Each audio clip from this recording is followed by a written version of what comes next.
May the 22nd. You're watching Wake Up America. So glad you're with us. I'm Rob Finnerty. And I'm Allison Maloney. Good morning. Here are some of the stories we're following for you today. We start this morning with the 2024 Republican field, which could grow by at least 2 this week.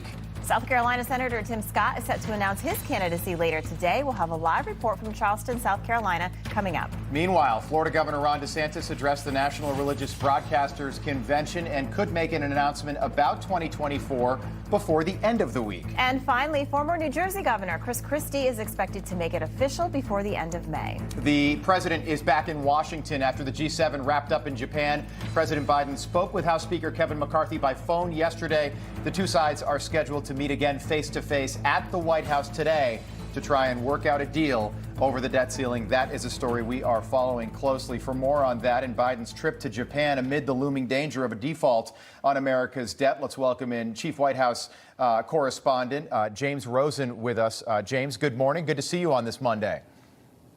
Rob and Allison, same to you. Good morning. President Biden spoke with House Speaker Kevin McCarthy from Air Force One en route back to Joint Base Andrews in Maryland. Mr. Biden told reporters on the North Lawn shortly after he arrived back at the White House around a little after 10 p.m. last night that his call with Speaker McCarthy went well and that the two will meet this afternoon.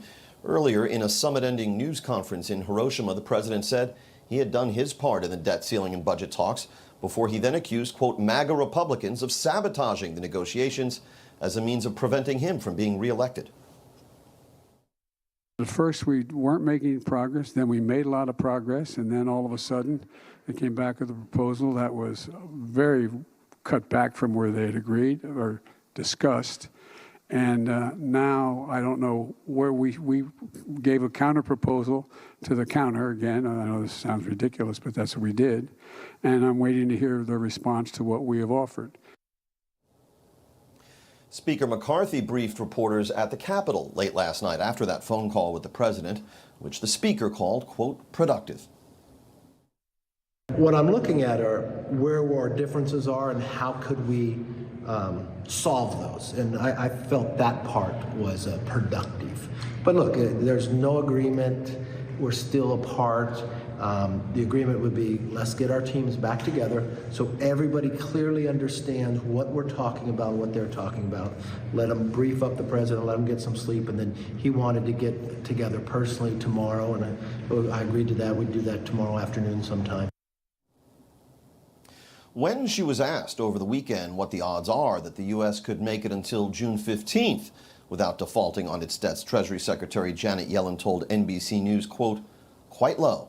So altogether, not the most encouraging news on which to start off our week, Rob. Yeah, I'll say. James, I want to just re-rack that video that you just had about Biden walking off Marine One, making his way back into the Oval Office again. He looks, I can't think of a better word, but exhausted after this trip to Japan. Is he going to be up for this meeting today?